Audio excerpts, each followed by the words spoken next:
रानातली कामं काय संपत्यात होय. रानात आलं की रान काय नाही काय तर काम सांगतंयच. भांगलन असू दे, काय तर टोकाटोकी असू दे, नाही तर वांगी तोडाई असू द्यात, ती सगळं करायला लागते हो. लावून बी आता चांगली आल्या, लागवड पाणी आळवण्यात चांगलं झालंय. तणकाटानं बी किती जोर धरलाय बघा. ऊस पुढं का तणकाट पुढं असं व्हायला लागले. म्हणून आता तणकाट तर काढून जाऊ म्हटलं.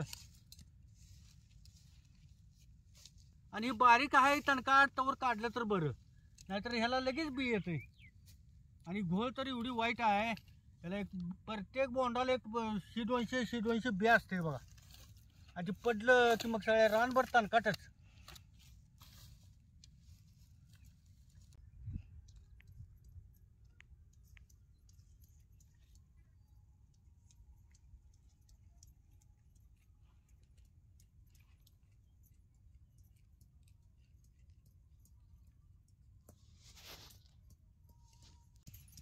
सकाळी त्याने जाऊन जरा मासे घेऊन आले. जरा तळणारच आहे मास. आलं लसूण जरा बारीक करून जरा माशाला लावतो की. आता आलं लसूण वाटून झालं. आता जरा 1-2 चमचे धन आणि 1 चमचाभर जिरं आणि जरा मिर वाटाय घेतल्यात. हे सगळं एकत्र करून जरा पाट्या वाटून घेतो की.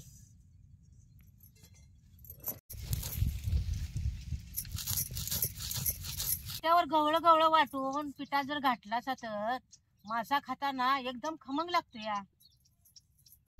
आता हे रोज जातीचा मासा आहे. ह्याच्यावर जरा पीठ टाकून धुवून घेतो की मास. असं जरा पीठ टाकून मासं धुतलं की नाही की माशाचा मला वास येत नाही. असं बी मग चांगलं निघतात. असं जरा पीठ जास्त टाकून धुवून घ्यायचं मास. आता हे ज्वारीच पीठ आहे. असं हे चांगलं मासं धुवून घ्यायचं.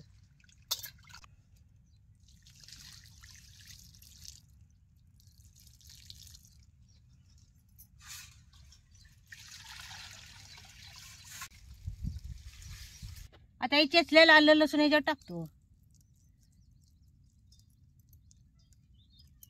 आता 1 चमचा हळद टाकायची. आता ह्याच्यात 1 चमचाभर चटणी बी टाकायची. जरा मीठ आणि 1-2 चमचे तेल बी सोडायचं. हे सगळं माशाला चांगलं लावून घ्यायचं.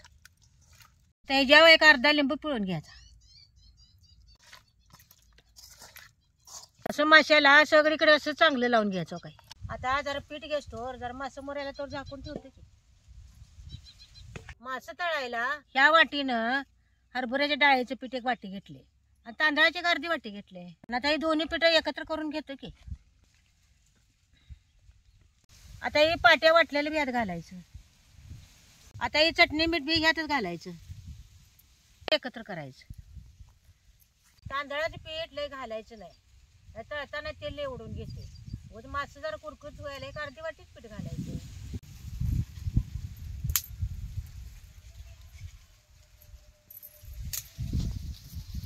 आता मासं तळायला जरा तेल ओततो. हे पीठ वल्ल करायचं नाही. अशा वाळ्या पिठातच आहे की नाही, हे मासं खालवर करून घ्यायचं. असं दाबून दाबून दाबून पिठात असं खालवर करून घ्यायचं.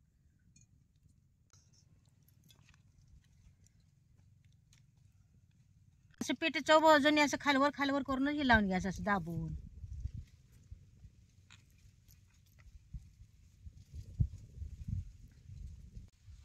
तेल बी चांगलं काढल्याशिवाय हे मासं त्यात सोडायचं. तेल चांगलं काढलंय, आता याच्यात मासं सोडूया.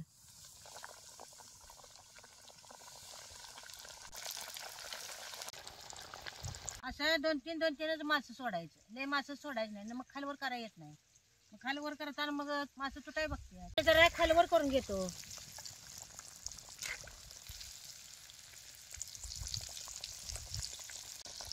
आपल्याला सारखं बी खालवर करायचं, मग फुटतात मासे. मासं कसं खरपूस चांगलं भाजल्यात बघा काही. खरपूस भाजल्यावरच मासं काढून घ्यायचं, म्हणजे खाताना कुरकुरीत लागते.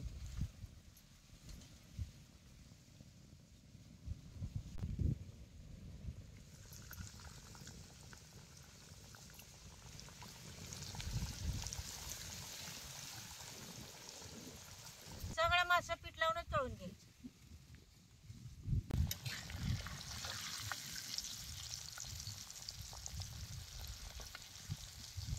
मासे तळ्याशिवाय लय उशीर कुरकुरीत राहत नाहीत मग.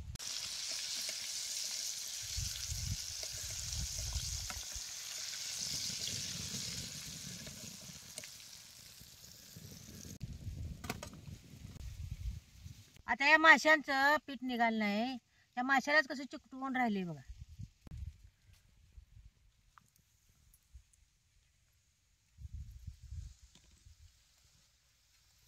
माशाचं कालवण काय करू नकोस म्हटलं होतं. मासच जरा तळ आणि त्याने आणताना बी जरा बारक्या बारक्या फुडी तळ्यासारख्या करून घेऊन आणतं. आता जर मासे तळ्यात गरम गरम आहे, जर रानातच घेऊन जाते त्याची हाती बसून.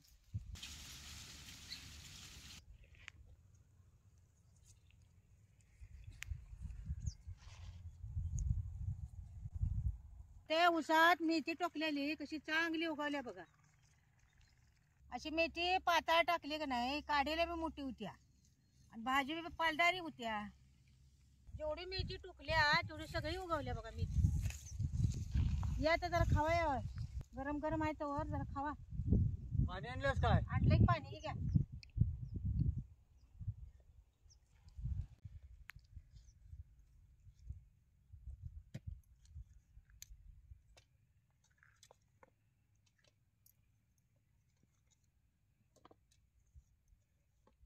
हे घ्या.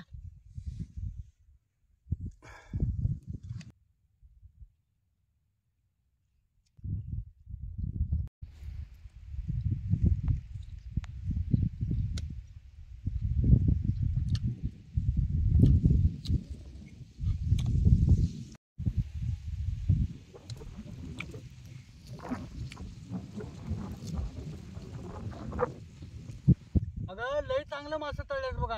होय, चांगलं लागले तो मासा. हे चांगलं आणलाय वाटतं नदीचा मासा, होय. म्हणताना चांगला लागला. हे चांगलंच खमंग झालंय बघ मासा. जरा कोणी तांदळाचं पीठ घालायचं म्हणजे मासे चांगलं कुरकुरीत होत्या. सकाळी रानात येताना जरा कचकूनच न्यारी करून आलतो. त्यानं तिला म्हटलं आता मासं तळूनच घे, आता काय कालवण करत बसून नको. आज जरा वारं सुटलंय त्यानं, जरा उन्हात ताव कमी आहे बघा. अहो, वारं सुटलं म्हणजे जेवढं ऊन लागत नाही. वारं नसलं म्हणजे लय ऊन लागते.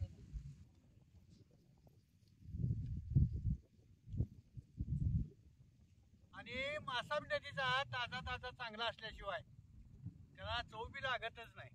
आणि ह्याला एकच काटा आहे बघा.